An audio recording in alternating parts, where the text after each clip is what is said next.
Hi guys, welcome to part 4 of work, energy and power. So in this video we're going to explore the work energy theorem. So everything that we've done has led, or this is where we end up now. So we'll define what the work energy theorem is and do some problems, and we'll then do the last principle, which is the work done by a non-conservative force. We have the work energy theorem,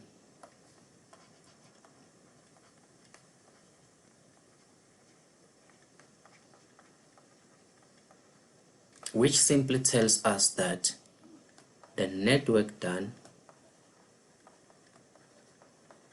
on an object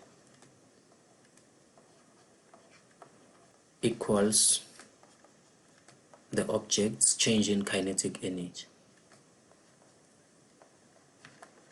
Change in kinetic energy, right? So the net work done on an object equals the object's change in kinetic energy. So mathematically it says that the work net, remember we spoke about the work net in part number 3, is equals to change in EK. We spoke about the change in kinetic energy when we described energy in part 1. So what is work net? We said the work net is simply equals to the sum of the individual works, right?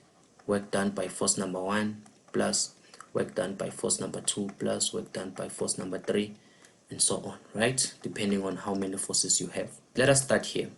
Given an inclined slope like that at an angle of 30 degrees and an object of mass 10 kg, we are told that there's a constant force which pulls this. It's 100 newtons. Let's say it's a rough surface, and again there's a constant pulling force in that direction, which is 20 newtons, plus on top of that there's friction, assuming that the block moves upslope at a certain velocity. Question says calculate the net work done, or work net, in that. Let us take the long route of calculating those individual works, but before, free body diagram is important. We have 100 newtons in that direction. We have the weight, which is just downwards, right? So we have Fg here. We have that force of 20 newtons, the pulling force. Apart from the friction, we have the frictional force, assuming that the frictional force now is 5 newtons. So we have 5 newtons downslope for the friction. And then lastly, what do we have? We have the normal force. Now remember that the direction of displacement is that, right? Assuming that we are moving this block between 2 points, which is delta x is equals to 3 meters upslope. Calculate the work done by all the individual forces. We can see that the change in displacement now is upslope, meaning there's a 90-degree separation between the change in displacement and the normal force. Hence this one, no work is being done by the normal force. This one does work. What kind of work? Positive work, because it's in the same direction as the change in displacement. This one also does a certain work. What kind of work? Negative work, because it's opposite direction but it's parallel to the direction of displacement, same as the frictional force. Now the problem is the weight. You can't really tell the angle between the weight and the direction of displacement. What does that leave us? It leaves us on the fact that we must resolve the weight back to its components, such that we have the perpendicular component in the same line of action as the normal force, and the parallel component, which is parallel to the slope. So what do we do there? We have the new free body diagram, in which we have the very same force, 100 newtons upslope, but now we have, remember, there's the parallel component of the weight, which is downslope. So this is Fg parallel, and then we have the constant force of 20 newtons, and lastly we have the frictional force, which is 5 newtons. What else do we have? We have the normal force, and now lastly we have the perpendicular component of weight. Now if you look at this right angle triangle right here, we have that which is Fg perpendicular, you have that which is Fg parallel, and then that's a 90 degrees. the angle right here is the same as the angle on the slope, so this is 30 degrees. How do we calculate the components? Remember, this is going to be mg sine theta, and this is going to be mg cos theta. So now we have all those forces. Which forces do work? This one does positive work, negative work, negative work, negative work, right? And this one, no work, because remember, delta x is upslope, meaning everything that's parallel to the slope does some sort of work, either positive or negative. And this one too does no work. We can calculate those individual works, whereby we have the work done by the constant force applied of 100 newtons, which is just going to be, remember the formula, F delta x cosine of theta. Now this one is doing positive work, hence our theta is 0 degrees. So it's 100 into 3 meters cosine of 0. Now work done by that 5 newtons, the frictional force. It's again frictional force, delta x cosine of theta. It's doing negative work. What's our theta? Theta is 180. So it's 5 into 3 cosine of what? Of 180 degrees. The work done by that constant force, the pulling force now of 20 newtons, which is what? It's going to be F delta x again cos theta. What's our theta in this case? It's 180 because it's doing negative work. So we have 20 newtons into 3 multiplied by the cos of 180 degrees. And lastly, we have the work done by Fg parallel, which is equals to the force itself, delta x cosine of theta. What's Fg parallel? It's mg sine theta. So the mass is 10 kg, so it's 10 times 9,8, right, for the mg times sine theta, which is sine theta. Now remember, we're still calculating the force itself. We are still on this. What's delta x? It's 3 meters. Cosine of what? It's cos of 180 because it's acting against us. It's moving down slope and we are moving up slope, so it's cos 180. So now the work net in this case is going to be what? It's going to be the work done by that. So if we calculate this, we get that it's 100 times 3, which gives us the 300 joules for that. And then what's this? It's negative 15 joules, but remember, it's what? It's going to be 15 joules taken from the system, right? And then this again, it's 20 times 3, it's going to be minus 60 joules, which becomes 60 joules taken from the system, you know. And then let's calculate this one. It's 98 times sine 30 times 3 times cos 180, which then gives us negative 147 joules. But this is going to become 147 joules. So now substitution, it comes as a negative now. Minus 15 joules, minus 60 joules, minus 147 joules. So you have that 300 minus 15 minus 60 minus 147, which is 78 joules, and that's positive work, you can see. But there's a way of getting that positive, you know, right? We spoke about it. There's a way of getting that work net of positive what? 78. Remember what we said. We can find the force summation upslope, parallel slope, right? Because those are the forces that do some work. Ignore the ones which are perpendicular, they do no work. So the sum of the forces in the parallel slope will simply be what? Will be the 100 newtons itself plus the minus 20 newtons plus the minus 5 newtons. And lastly, what are we missing? We are missing the mg, the parallel component of the weight. So it's going to be minus, right? It's going to be negative because it's downslope and we are choosing upslope as positive. So it's going to be minus 10 times 9,8 times sine 30, right? Yes, remember this is mg sine theta. So this will give us 100 minus 20 minus 5 minus 10 times 9.8 times sine 30. So this is 26. So we have a 26 newtons. What kind of a value is this? This is a positive value, meaning it's doing positive work. and if it's positive work, theta is equals to 0 degrees. Therefore, the work net now is just equals to F delta X cosine of theta. Now what's the force? It's 26. 26, what's the delta X? We had it as 3 meters. Cosine of 0 because it's doing positive work. So we have 26 times 3, which is 78 joules. And what's that 78 joules? It's the very same one you found right there. You see? So there's an easier way of finding the work net. Lastly, I don't want us to look at the change in kinetic energy, but we can summarize the principle again. The work energy theorem says that work net is equals to change in EK. The net work done on an object is equals to the object's change in kinetic energy. You know how to calculate this. What's change in kinetic energy? It's half mv final squared minus half mv initial squared, which is the same as half mv into vf squared minus vi squared. You know how we got this. If you don't, go and watch part 1 of this video. So let us go ahead and solve some problems using the work energy theorem now. Yes, back to the problem that we solved on part 2 when we spoke about the principle of conservation of mechanical energy.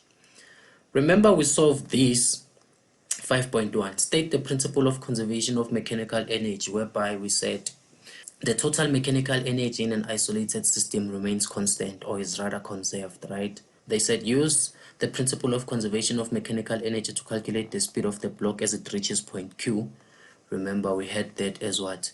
The mechanical energy at point P was equal to the mechanical energy at point Q. And why were we able to apply this? Because we were told that this is frictionless smooth surface, meaning there's no friction, right? And then we had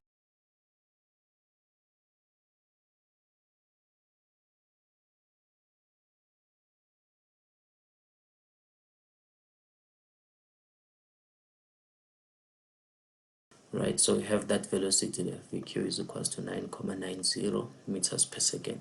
Now the question was, it says the block passes point Q and moves 10 meters on a rough. Now that's the problem, it's no longer isolated. Remember we spoke about this before striking a barrier at r at a speed of 4 meters per second. Use energy principles to calculate the magnitude of the average frictional force. Now let us speak about it. At point Q, we can see that at Q, there's no applied force, right? The block doesn't have any applied force as it's sliding from PQ and as it's moving from QR. So the free body diagram, we have the block, let's say the block now is somewhere there and it's moving to the right. It has the normal force because it's in contact with the surface, right? It has the frictional force which slows it down. There's no applied force in this case. Has what? It has weight. Remember now that the direction of the displacement is in that direction, delta x. So this one and this one do no work. The only one which does work is the frictional force. So work done by frictional force, remember, F delta x cos theta. Now frictional force does what kind of work? Negative work. So in this case we have that it's the frictional force. We are given the change in displacement, which is 10 meters. So it's F into 10 meters. And then what's that? This is cosine of 180 degrees. So we have that this is minus 10F when we solve this. This is negative 1. 10 times F is 10F, right?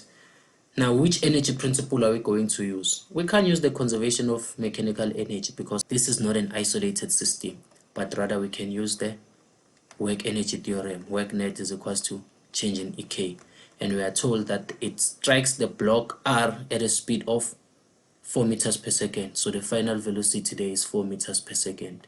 So we can go ahead and say our work net now, it's the work done by friction, right? But we've already solved that. Work net is the work done by friction, which is equals to half m into final velocity squared minus initial velocity squared. But what's this? This is just the frictional force itself multiplied by 10, which is the displacement, multiplied by the cosine of 180 degrees, just like we've done there, which is equals to half into 2 into the final velocity now, which is 4 squared, minus the initial velocity at Q. That's the initial velocity as soon as it enters the rough surface, minus 9,90 all squared. Say this is minus 10F, which is minus 82,01. Divide both sides by negative 10. 82,01 over negative 10. Then what's the friction now? 8,201 newtons. That's the average frictional force that acts on that block. The last principle that we will look at, it's the work done by a non-conservative force, which is equals to the change in kinetic energy plus the change in gravitational potential energy. Now, where are we going to use this principle? We are going to use it when we are given that maybe we have, say, a slope that's curved like that, and then we have an object that is being released, right? And then it slides, it moves just across the slope, right? Say we have certain height h1, that's certain height h2, and that's certain height h3. Remember, if we are told that this is a smooth, if the surface is smooth, we can use that the mechanical energy at a certain point A is equals to the mechanical energy at a certain point B, the principle of conservation of mechanical energy. Now, if we are told that it's a rough surface now, that's when we can use this theorem, which tells us that the work done by a non-conservative force is equals to this. But remember, what non-conservative force is going to act here? It's high likely frictional force due to the roughness of the slope, right? But we know how to calculate this, we know how to calculate that. So the work done by a non-conservative force, in this case, which is friction, it's just going to be half m into what? Final velocity squared minus initial velocity squared, plus, what's that? That's mg into height final minus height initial. Spoke of energy, ability to do work. We spoke of three principles. Principle of conservation of mechanical energy, right? What did we say this was? We said the total mechanical energy of an isolated system remains constant. In simple English, in the absence of external forces, mechanical energy is conserved. And then what did we say this is? This is Em at A is equals to the Em at a certain point B. But this is the sum Ek plus mgh, but this is point A, right? It's equals to that Ek at point B plus mgh at point B, provided that there's what? The system is isolated. We later on discussed the principle of work, but where did it lead us? It led to the work energy theorem. Work energy theorem. What's the work energy theorem says? The work net, the net work done on an object is equals to the object's change in kinetic energy, right? Individual work or force summation, depends on which one you prefer, which is now equals to change in kinetic energy is half m into final velocity squared minus initial velocity squared. But this one works if we have what? If we have external forces now. External forces such that maybe the slope is rough slope, and you have a certain applied force. And then later on, the one which I brushed up on and didn't really go deeper into it is the work done by non-conservative force, which is the object's change in kinetic energy plus change in gravitational potential energy. So work done by non-conservative force, in most cases it's going to be friction. The reason being, you'll be dealing with curved slopes whereby objects are just free sliding on that slope which has friction, right? Yeah, so work done by friction in most cases. So it's half m final velocity squared minus initial velocity squared plus, what's that? mg h final minus h initial. And that concludes our course.